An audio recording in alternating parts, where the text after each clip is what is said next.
Hey, good afternoon. Welcome to Books by Ivan. My name is Ivan and I read books. And today I'll be covering Letters to Milena by Franz Kafka. I'm just going to say this beforehand, but I'm going to put a small passage in the video because there are certain words in here that are just so hard for me to read. Like, I don't know how to pronounce them. So I'm just going to put the passage in the video, so feel free to pause and read. With that being said, get yourself comfortable, grab a cup of coffee, and let's get into today's reading. Vienna, June 29, 1920. Tuesday. This letter probably won't arrive before 12, or rather, I'm sure it won't since it's already 10. So not until tomorrow morning, perhaps it's just as well, for I am indeed in Vienna, sitting in a cafe in the Südbahnhof. What kind of cocoa is this? What kind of pastry? And this is what you're living on? But I am not entirely here. I haven't slept for 2 nights. The question is, will I sleep the third night in the Hotel Riva, where I am staying next to the garage at the Südbahnhof? I can't think of anything better to say. I'll wait for you Wednesday, starting at 10 a.m. in front of the hotel. Please, Milena, don't surprise me by coming up from the side or from behind. I promise not to do this either. Today, I'll probably see the sight. Lurchen Federstrasse, the post office, the ring from the Südbahnhof to the Lurch, the woman who sells coal and things like that, as invisible as possible. Yours, Franz Kafka. Okay, so I'm going to put the entire last passage in the video because there are just some words here. Okay, for context, right? I speak French, Spanish, and English. This is not even close to French nor Spanish. So this is like out of my comfort zone. I don't know how to pronounce this. I'm sorry. Now that has been made clear, let's get into the second letter of the day. Prague, July 4th, 1920, Sunday. Today, Milena. I can't write anything else, but I will. So today, Milena, just in haste, exhaustion, not being there, the last will be true tomorrow too. Why shouldn't I be tired? They promised a sick man vacation for a quarter of a year and gave him 4 days, and then only a fraction of Tuesday and Sunday, and they even cut morning and evening. I am not right not to have fully recovered. Am I not sick? Milena, speaking into your left ear while you are lying on the pitiful bed in a deep sleep of good provenance, slowly, unconsciously, turning from right to left towards my mouth. The trip? At first it was entirely uncomplicated. There wasn't a single newspaper on the platform, a reason to run back out. You were no longer there. That was all night and all right. What? Oh, that was all right. Then I reboarded the train, pulled out. I started reading my paper. Still, everything was fine. After a while, I'd stopped reading. but then suddenly you were no longer there. Or actually, you were there and I felt your presence with all my soul. Although this kind of being there was very different from the kind we knew during the 4 days, and I first had to become accustomed to it. I resumed my reading, but the entry in Bar's diary began with a description of bad cruising near Grain on the Danube. That's the name of a city. Then I stopped reading. However, when I looked out, a train was passing, and on a car was written Grain. I looked back inside the compartment. Opposite me, a man was reading last Sunday. Narodny listy, saying a feuilleton by Rosella Jasenka.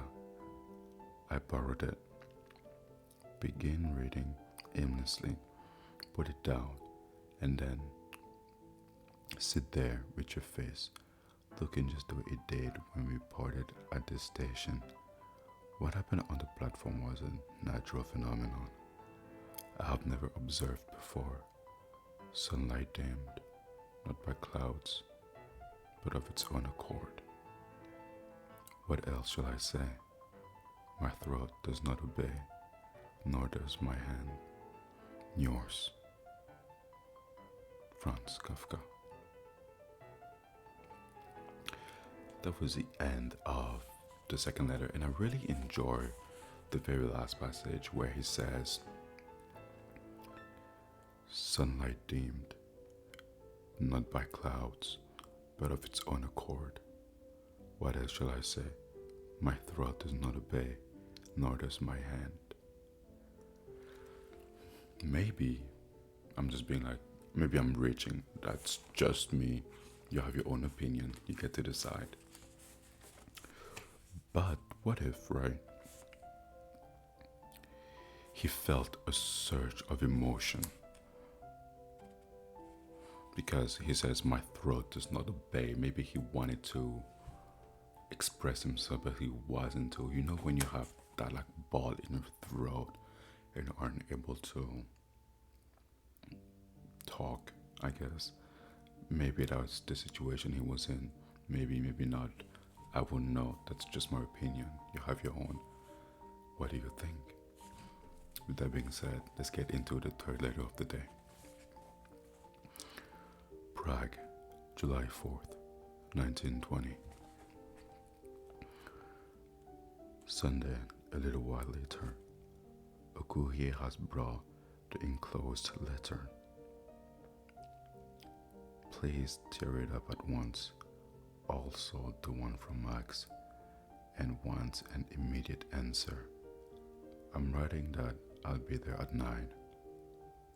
What I have to say is so clear. How I will say it, I don't know. Good heavens, if I were married, I would come home and instead of the courier I'd found the bed, impossible to hide in, and devoid of any subterranean passages to Vienna. I tell myself this, so I'll realize how easy the difficulty ahead really is. Yours, Franz Kafka. And that was the end of the third letter, which was relatively short compared to everything else. But there's like this small passage, can't really see, but it is right here, it's small thing. That's what I'm about to read to y'all. It's not part of a letter, it's just included there. It says, and I quote, I'm sending you a letter, as if by doing so I could transport you next to me, especially close, as I walk up and down in front of her house. He's already there? Wait, no. Oh wait, hold on, I'm jumping to conclusion.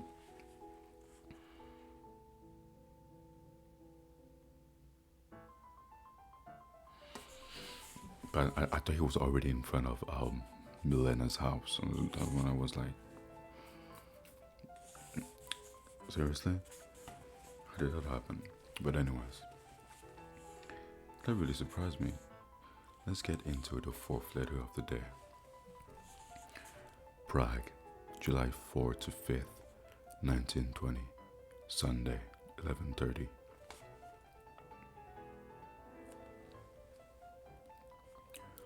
I'm numbering at least these letters. Not one of them can miss you, just like I couldn't miss you in the little park. No result, despite the fact that everything is so clear and so clearly expressed by me. I won't go into details, just that you didn't say a single word that was even remotely angry about you or me. I was so clear, I wasn't even compassionate.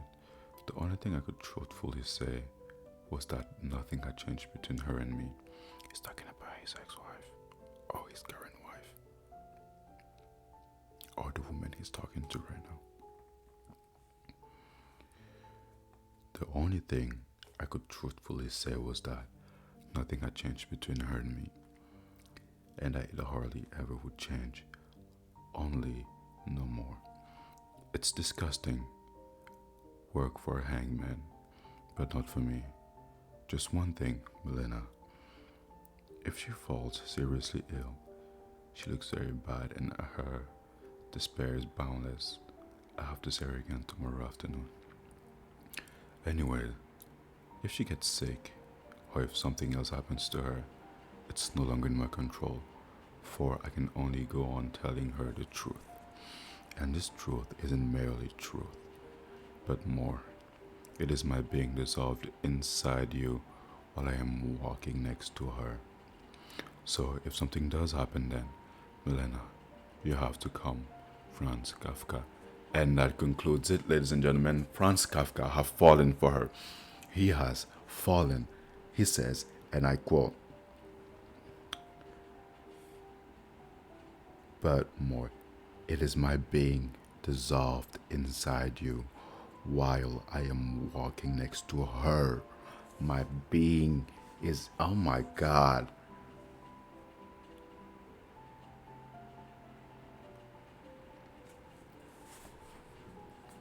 I don't understand how one could do that. If you're not happy in a relationship, just leave, please. Oh my God, that poor, poor, poor girl. Well, to be fair, she doesn't want, if you remember in the previous letter, she really didn't want to get separated with Kafka. So, I mean, Kafka tried, according to what he says, he tried, but she didn't take it seriously, so they're still together. But nonetheless, rather unfortunate. With that being said, let's get into the fourth letter of the day. Tomorrow,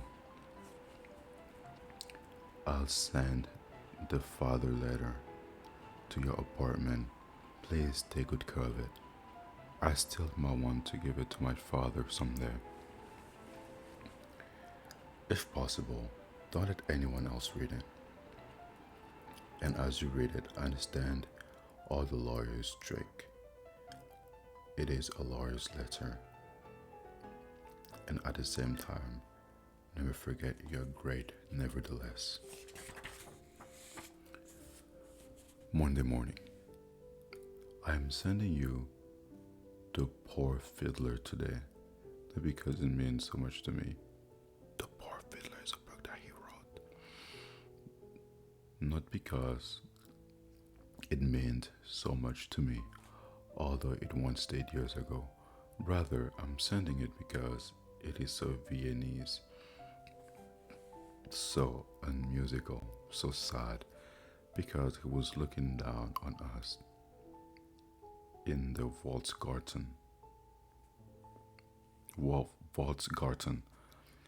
At us, you were talking next to me. Just think, you were walking next to me.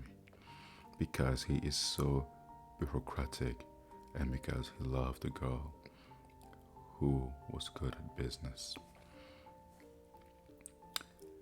And that is the end of the fourth letter. With that being said, get yourself really comfortable because the last letter of the day is about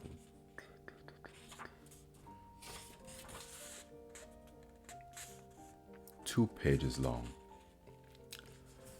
Yeah, I don't know what he's about to talk about, but I believe he's about to talk about his arrival and what he did, and maybe, just maybe, they already met. Hopefully that's the case because, well, that's what I want. That's probably what we all want. With that being said, let's get into the last letter of the day. Prague, July 5th, 1920, Monday morning. I received the Friday letter early. Later on the Friday night letter.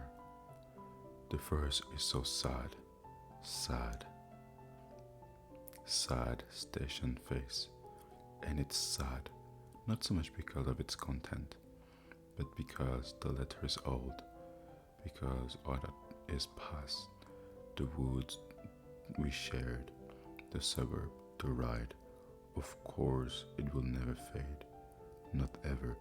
This ride we took together, straight as an arrow, up through the stone street, back home, the avenue in the evening sun.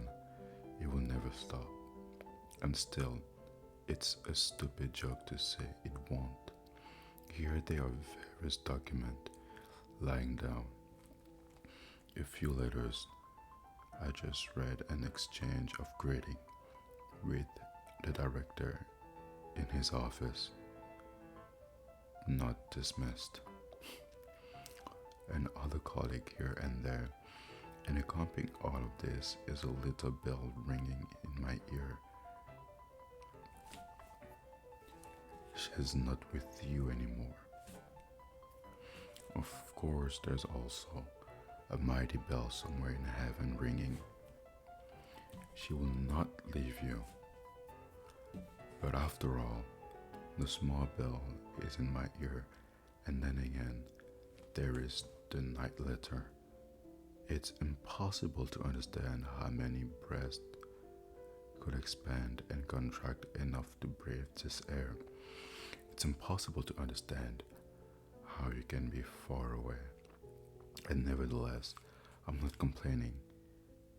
All this is not a complaint, and I have your word. Now the story of the trip, and then you can go ahead and say you're not an angel.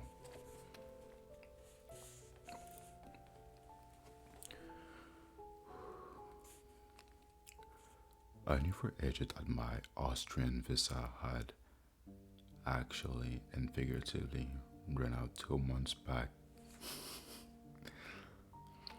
But in Milan, I was told it wasn't required for transit, and indeed I had no trouble when I crossed the Austrian border.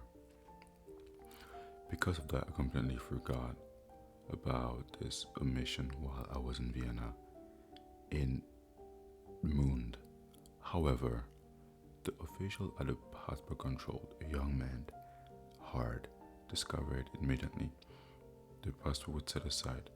Everyone is allowed to pass through to custom control. Everyone except me. That was bad enough. Ooh. I am constantly being interrupted. After all, it's my first day back and I don't have to listen to the office gossip. Not yet anyways. And people are coming in all the time and wanting to drive me away from you. That is, you away from me. But they won't succeed. Will they? Milena, somebody will. Ever. So that's the way it was. But then you started working. A border guard comes friendly, open, Austrian interest, cordial, and leads me through stairs and corridors to the headquarters of the chief inspector. A Romanian Jewish woman was standing there with a similar defective passport. Strangely enough, also one of your friendly and mercenary, you angel of Jews. Okay, so she was Jews, and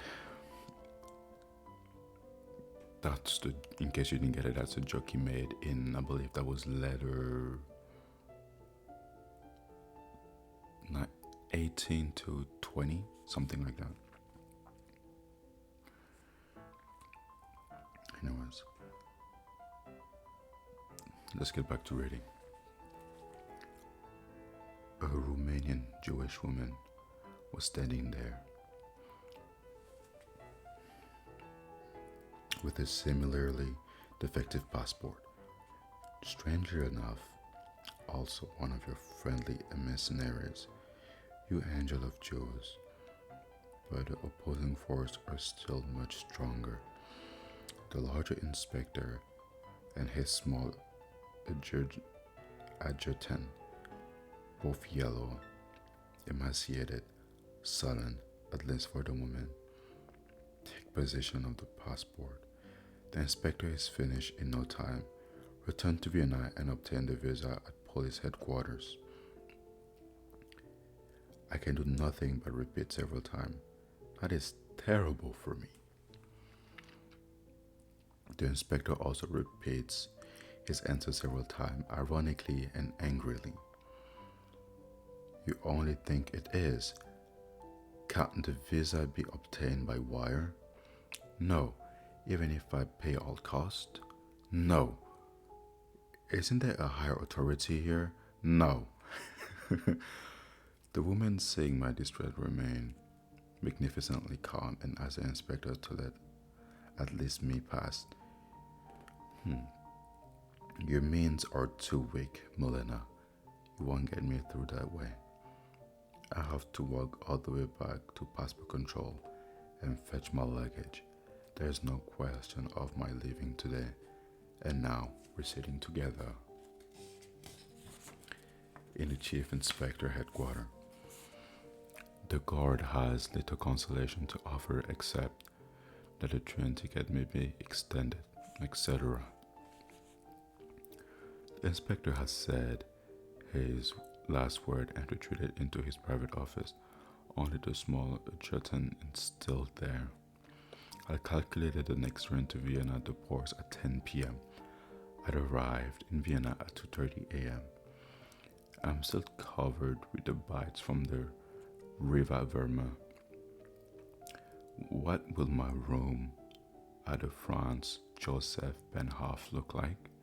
But since I don't get a room, I go to Leichenfeder Strasse.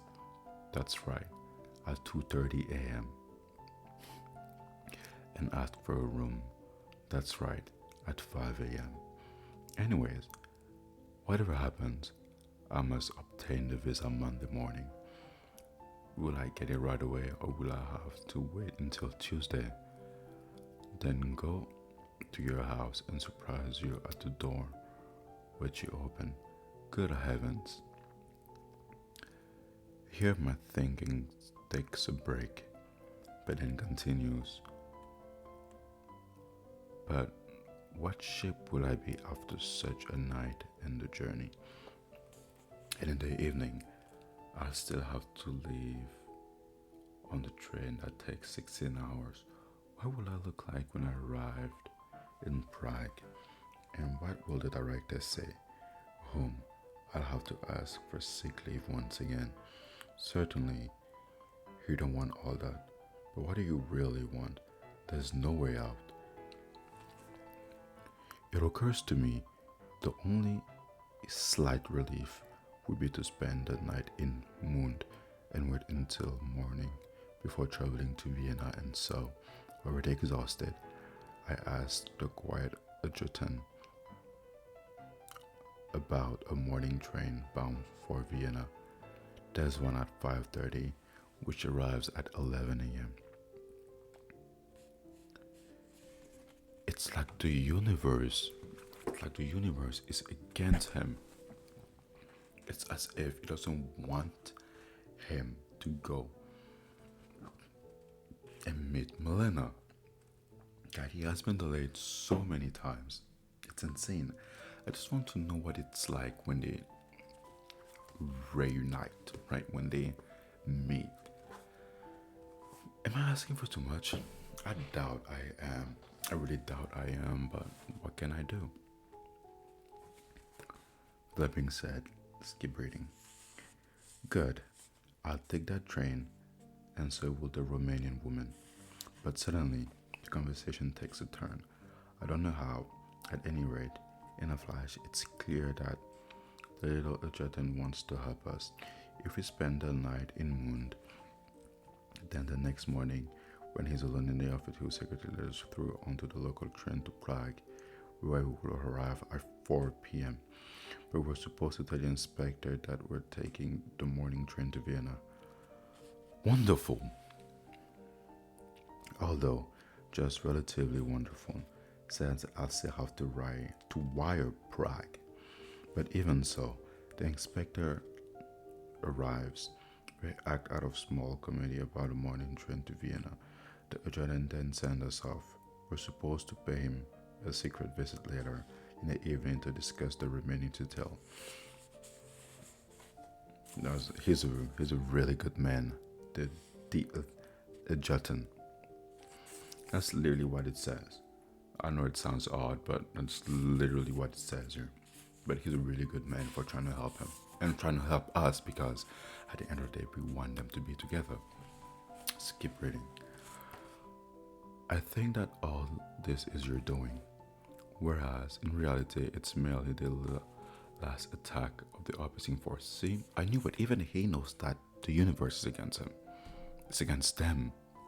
I knew it. He knows it. So, now we slowly leave the station, the woman and myself. The express train, which was supposed to have taken us, is still standing there. Custom control is taking a long time. How far is it into town? An hour? That too. But it turns out there are 2 hotels at the station. We'll go to one of them. There's a track running right next to the hotel. We still have to cross it. A freight train is coming. I want to hurry across the tracks, but the woman holds me back and we have to wait. A minor contribution to our misfortune, we think, but precisely this moment of waiting without which I would not have made it to Prague on Sunday. Wow.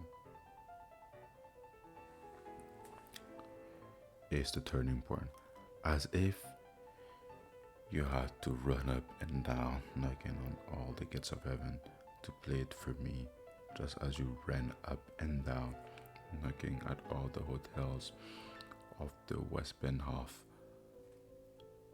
For now, your guard comes running after us down the long path from the station, out of breath shouting, "Hurry up, come back, the inspector is letting you through." Is it possible? Moments like that make me choke with emotion. But now we have to run back, fetch our luggage from the inspector's headquarters, run with it to the passport control and to customs. But now you've already set everything aright. I cannot carry my luggage any further. By chance, there's a porter next to me. At passport control, I run into a crowd. The guard clears the way from me. Accustomed, without realizing, I will lose the little case with the gold cufflinks. An official finds it and hands it to me. We are aboard the train and leave at once.